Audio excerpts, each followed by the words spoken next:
علیہ وسلم تسلیما۔ محبت سے پڑھ لیجیے الصلاۃ والسلام الصلاۃ والسلام علیک یا سیدی یا حبیب اللہ۔ سارے پڑھ لیے الصلاۃ والسلام علیک یا سیدی یا نبی اللہ وعلی آلک واصحابک یا سیدی یا خاتم النبیین۔ تمام حمد و ثنا تعریف و توصیف اللہ مجدہ الکریم کے لیے ہے، جو ہم سب کا خالق بھی ہے، ہم سب کا مالک بھی ہے۔ تمام حمد و ثنا کے بعد درود حضور پر نور شافی یوم النشور، ہم سب کے آقا و مولا احمد مجتبیٰ جناب محمد مصطفیٰ صلی اللہ علیہ وآلہ وسلم کے حضور ناز میں اپنی عقیدتوں، محبتوں اور ارادوں کا خراج عرض کرنے کے بعد نہایت ہی واجب الاحترام ذوی الاحتشام سامعین کرام، السلام علیکم ورحمۃ اللہ وبرکاتہ۔ یہ آج کی یہ عظیم نشست جس میں میں اور آپ سبھی احباب حاضر ہو رہے ہیں، اصال ثواب کی یہ بابرکت محفل ہے۔ اللہ جل شانہ نے قرآن مجید میں ارشاد فرمایا، سورۃ ملک آیت نمبر 2، الذی خلق الموت والحیات۔ توجہ میری طرف رکھیے گا، اللہ نے ارشاد فرمایا میں نے موت کو پیدا فرمایا، والحیات پھر حیاتی کو پیدا فرمایا۔ اے اللہ، پہلے تو نے پیدا کیا، پھر تو نے موت دی۔ یہاں قرآن میں تو کہہ رہا ہے کہ الذی خلق الموت، میں نے موت کو پہلے پیدا کیا، والحیات لیبلوکم، پھر زندگی کو پیدا کیا۔ اے اللہ، تو نے ہمیں پیدا کیا، خوبصورت دنیا کے اندر ہمیں بھیجا۔ اے اللہ، تخلیق کرنے کی وجہ کیا ہے؟ ہمیں کس لیے پیدا کیا؟ کیا ہم دنیا کی عیش و عشرت دیکھیں، مقام و مرتبے دیکھیں، عہدے دیکھیں؟ اے اللہ، کس لیے پیدا کیا؟ اللہ نے خود ہی اس کا جواب ارشاد فرما دیا، فرمایا اے انسان، تیری تخلیق کرنے کا مقصد صرف یہی ہے، لِيَبْلُوَكُمْ أَيُّكُمْ أَحْسَنُ عَمَلًا، کہ تو کتنے اچھے عمل کرتا ہے۔ ہماری زندگی کے آنے کا مقصد قرآن ہمیں بتا رہا ہے کہ تمہیں فقط اس لیے پیدا کیا گیا کہ تو کتنے اچھے عمل لے کر آتا ہے۔ اگر ہمارا رب چاہتا، اس کے قبضہ قدرت میں ہے، اگر وہ یہ چاہتا تو ایک ہی دفعہ سب کی تخلیق فرما دیتا، جیسے قیامت کے قریب کرے گا، سب کو ایک دفعہ موت دے دے گا، سب کو ایک دفعہ زندگی دے دیتا۔ وہ چاہتا تو ایسا کر سکتا تھا، لیکن اس نے ایسا نہ کیا۔ وجہ کیا تھی؟ کہا کہ اے انسان، تیری زندگی اور موت کا میں نے ایک نظام رکھا ہے، اس لیے کہ جب تو دنیا کے اندر اور دنیا کی عیش و عشرت اور دنیا کی رگینیے میں پڑ جائے گا، اللہ فرماتا ہے میں تیرے قریب جس سے تو بڑی محبت کرتا ہے، جس کے آج ہم اصال ثواب میں بیٹھے ہیں، کتنے لوگ ہیں جو بڑی محبت کرتے تھے، بڑی چاہت کرتے تھے۔ اللہ فرماتا ہے جن سے تو بڑی محبت کرتا ہے، میں تمہارے درمیان اس کو اٹھا لوں گا، کیونکہ تیرے ذہن کے اندر اور تیرے دماغ کے اندر یہ بات موجود رہے کہ یہ دنیا یہ ڈیرا لگانے کی جگہ نہیں، صاحب ہم نے اس دنیا کو چھوڑ کے چلے جانا ہے۔ پھر اللہ نے ارشاد فرمایا اے انسان، اگر میں چاہتا، یہ میں نے دنیا کا ایک نظام بنایا ہے، میں چاہتا تو سب کو موت دے دیتا، چاہتا تو سب کو ایک دفعہ زندہ فرما دیتا، لیکن اللہ نے ایسا نہیں کیا۔ اگر اللہ چاہتا تو ایسا کر سکتا تھا، ہم صبح کے ٹائم اٹھتے، فجر کی نماز پڑھتے، اللہ حکم دیتا پانچوں وقت کی نماز ایک دفعہ ہی ادا کر لو، لیکن ایسا نہیں ہے۔ اللہ نے وقفے کے ساتھ ہمارے اوپر نماز کو فرض کیا، کہا کہ صبح کا ٹائم ہے، تم نے فجر کی نماز ادا کرنی ہے، پھر ظہر کا وقت آ جائے گا، تم نے ظہر کی نماز کو ادا کرنا ہے، پھر عصر کا وقت ہے، اس لیے کہ اے انسان تو دنیا کی رنگینیوں میں جب تو غافل ہو جائے گا تو یہ رب کے گھر سے آواز آئے گی حیا علی الصلاح، آؤ کامیابی کی طرف، تم دنیا کو چھوڑ کر رب کی بارگاہ میں آ جاؤ گے۔ یہ دنیا کا اسلوب ہے، دنیا کا طریقہ اللہ نے ہمیں دیا ہے۔ اگر میں اور آپ بیمار ہوتے ہیں، ہم ڈاکٹر کے پاس جاتے ہیں، ڈاکٹر ہمیں میڈیسن دیتا اور کہتا ہے کہ اس کو 8 دن اس کو استعمال کرنا ہے۔ کبھی کوئی ڈاکٹر ایسا ہو جس نے یہ کہا ہو کہ 8 دن یہ میڈیسن استعمال کرنی ہے لیکن ایک ہی وقت میں 8 دن کی لے لینی ہے، ایسا نہیں ہے۔ وہ بھی یہ کہتا ہے صبح کو لینی ہے، دوپہر اور شام کو لینی ہے، تاکہ اس دوائی کے ذریعے تجھے تقویت پہنچے اور تو تندرست ہو سکے۔ اس لیے اللہ نے بھی ایک نظام رکھا ہے، کہا کہ پہلے تمہاری موت کو لکھ دیا، اس لیے کہ غافل انسان تیرے ذہن کے اندر یہ بات موجود ہے کہ میں نے اس دنیا کو چھوڑ کر چلے جانا ہے۔ لیکن صاحب، میں اور آپ آج اس بات کی سوچنے کی ضرورت ہے، ہم بالکل مرنا بھول چکے ہیں۔ ہمارے ذہن کے اندر یہ بات بھی نہیں ہے کہ ہم نے اس دنیا کو چھوڑ کے چلے جانا ہے۔ اللہ نے یہ دنیا بنائی تھی اس لیے کہ ایکم احسن عملا، تم کتنے اچھے عمل کر کے آتے ہو۔ میں اور آپ دیکھیں کہ ہم اپنی زندگی کے آنے کا مقصد کیا کر رہے ہیں، کیا ہم میں سے کون اچھے عمل کر رہا ہے؟ اللہ اکبر۔ حضرت بلال حبشی رضی اللہ تعالیٰ عنہ جب وقت موت قریب آیا، کچھ اموات ایسی ہوتی ہیں، کچھ موتیں ایسی ہوتی ہیں جو بڑی قسمت والی ہوتی ہیں، بڑی مقدر والی ہوتی ہیں، جن کے مرتے ہی قبرستان والے بھی خوش ہو جاتے ہیں۔ کتنا نیک بندہ ہے جو آج ہمارے درمیان آ گیا ہے۔ حضرت بلال حبشی رضی اللہ تعالیٰ عنہ، آخری وقت ہے، وقت بالکل ختم ہو چکا ہے، موت کا وقت قریب ہے۔ پاس میں بیوی بیٹھی تھی، جب دیکھا کہ میرے شوہر کا آخری وقت انتقال ہونے کو ہے، بیوی تھی، اس نے رونا شروع کر دیا اور ذہن کے اندر یہ خیال ہے کہ آج میرا سر کا تاج چلا جائے گا، میں بیوہ ہو جاؤں گی، بچے یتیم ہو جائیں گے۔ ہر کسی کو یہ خیال آتا ہے جانے کے بعد اس کے پتہ نہیں کیا بنے گا۔ اگر اولاد ہے تو کہتی ہے باغ کا سایہ اٹھ جائے گا، ہم یتیم ہو جائیں گے۔ اگر بیوی ہے وہ کہتی ہے میرے سر کا تاج چلا جائے گا تو میں بیوہ ہو جائیں گی۔ اسی طرح حضرت بلال حبشی رضی اللہ تعالیٰ عنہ، آپ کی بیوی نے رونا شروع کر دیا۔ حضرت بلال حبشی نے پوچھا، وجہ پوچھی، رونے کی وجہ کیا ہے؟ کہا کہ آپ کا آخری وقت انتقال ہے، چند ہی لمحوں کے بعد آپ اس دنیا سے رخصت ہو جائیں گے، بچے یتیم ہو جائیں گے، میں بیوہ ہو جاؤں گی، اس وجہ سے رو رہی ہیں۔ کہا کہ رونے کی ضرورت نہیں ہے، تمہیں خوش ہونا چاہیے، میں آج اپنے کملی والے سے ملاقات کرنے جا رہا ہوں۔ کچھ روحیں صاحب ایسی ہوتی ہیں جن کے جانے کے بعد، جن کی جاتے وقت روحیں خوش ہو جاتی ہیں۔ حضرت ابراہیم خلیل اللہ، اللہ کے دوست ہیں، خلیل کہتے ہیں بوڑھے یار کو، توجہ میری طرف رکھیے گا، خلیل کہتے ہیں بوڑھے یار کو، ویسے صدیق کا مطلب بھی دوست ہے، لیکن یہ حضرت ابراہیم یہ اللہ کے بڑے بوڑھے یار ہیں۔ جب آخری وقت آیا، اسرائیل تشریف لے کے آئے، کہا کہ اللہ کا پیغام ہے، آپ کی روح نکالنے کے لیے آیا ہوں۔ کہا کہ اللہ کو جا کے تو بھلا دوست بھی دوست کی موت چاہتا ہے، دوست تھے نا، خلیل تھے، کہا کہ بھلا دوست بھی کسی دوست کو مارنا چاہتا ہے۔ اسرائیل واپس گئے، اللہ تیرا خلیل تو مرنا نہیں چاہتا، وہ یہ کہتا ہے کہ بھلا دوست بھی دوست کی موت چاہے گا۔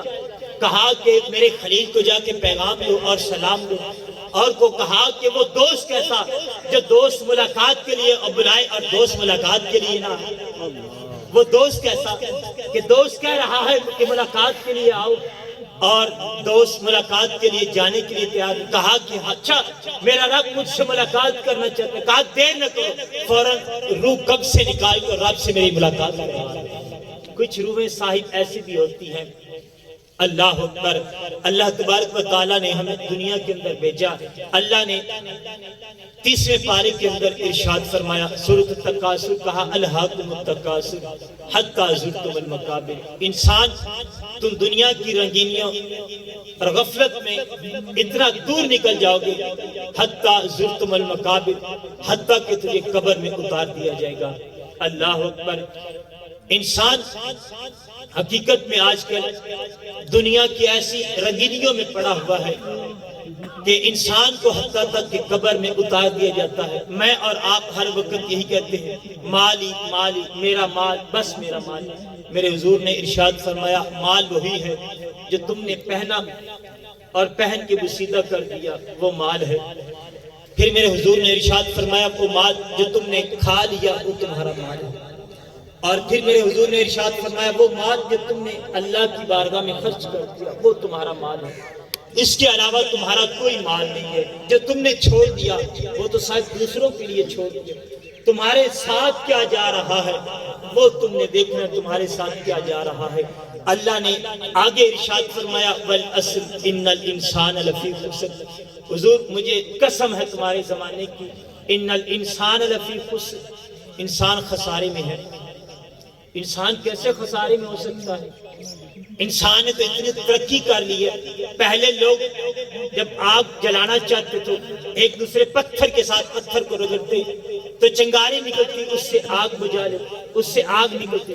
آج انسان نے اتنی ترقی کر لی، وہ لیٹر کو دباتا ہے اور آگ کو جلا لیتا ہے، وہ ماچس کا استعمال کرتا ہے تو وہ آگ جلا لیتا ہے۔ انسان کیسے خسارے میں ہے؟ پہلے لوگ اونٹوں پر اور گھوڑوں پر سفر کرتے تھے اور سالوں سال لگ جاتے تھے، وہ سفر طے نہیں ہوتا تھا۔ آج انسان نے اتنی ترقی کر لی، وہ دنوں کا سفر انسان ہفتوں کے اندر طے کر رہا ہے اور دنوں کا سفر انسان گھنٹوں میں طے کر رہا ہے، گھنٹوں کا سفر انسان سیکنڈ میں طے کر رہا ہے۔ اللہ فرماتا ہے، ان الانسان لفی خسر، انسان تو جتنی مرضی ترقی کر لے تو پھر بھی خسارے میں ہے۔ حضرت رومی رحمت اللہ تعالیٰ علیہ، آپ جب اس آیت پہ پہنچے نا تو تفسیر کی سمجھ نہیں ہے، کہا کہ انسان کیسے خسارے میں ہو سکتا ہے۔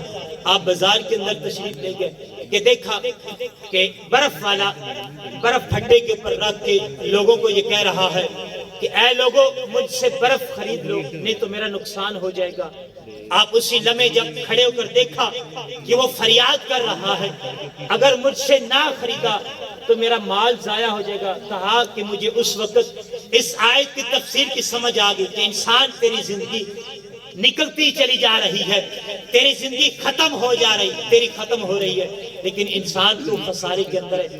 آخری بات عرض کرتا چلوں، یہی حضرت رومی رحمت اللہ تعالی علیہ آپ نے بڑی پیاری بات سمجھائی، کہا کہ ایک ملک کا قانون تھا کہ سال کے آخر میں اور سال کے شروع میں ان کے جزیرے میں جو شخص وہاں سے ان کے جزیرے سے نمودار ہوتا نکلتا اس کو اپنا بادشاہ بنا لیتے، ایک سال کا اس کو بادشاہ بناتے، اور جب سال کا اختتام ہوتا تو جس جزیرے سے وہ نکلا تھا اس کی دوسری سائڈ پہ اس کو زنجیروں سے باندھ کر اس جنگل میں اس کو پھینک دیتے۔ حسب معمول یہ کام چلتا رہا، جو پہلے نکلتا اس کو ایک سال کے لیے اپنا بادشاہ مقرر کر دیتے۔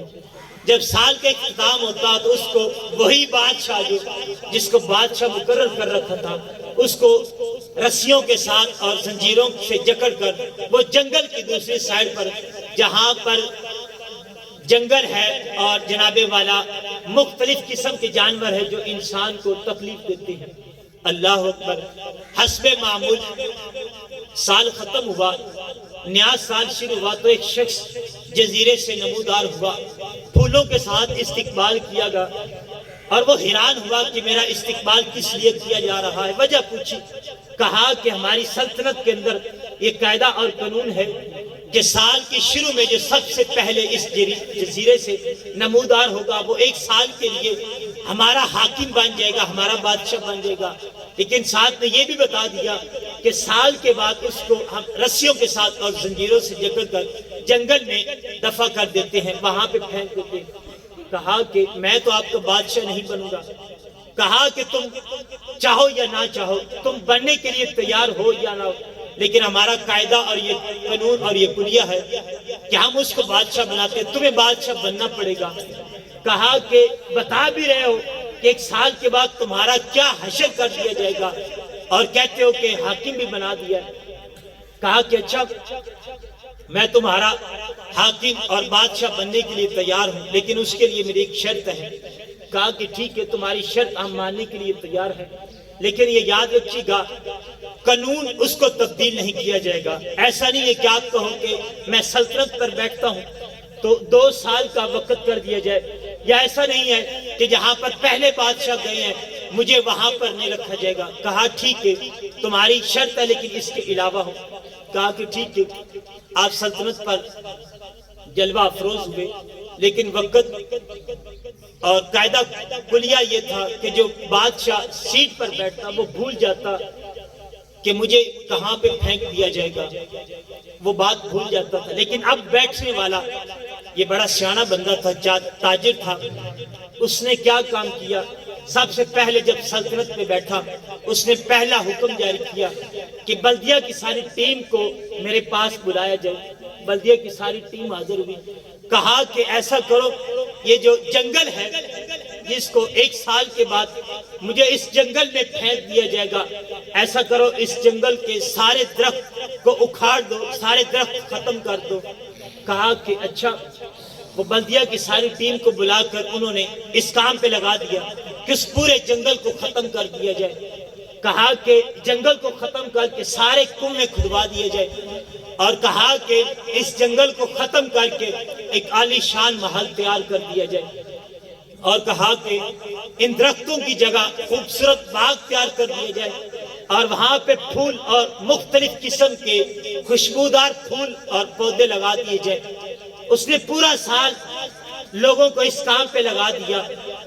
جب سال ختم ہوا، اب بات یہ تھی کہ اس نے وہاں بیٹھ کر عیش و عشرت نہیں کی، اس نے آگے جانے کے لیے تیاری کر رہا تھا۔ جب سال مکمل ہوا، حسب معمول وہ لوگوں نے زنجیریں پکڑی اور رسیاں پکڑی۔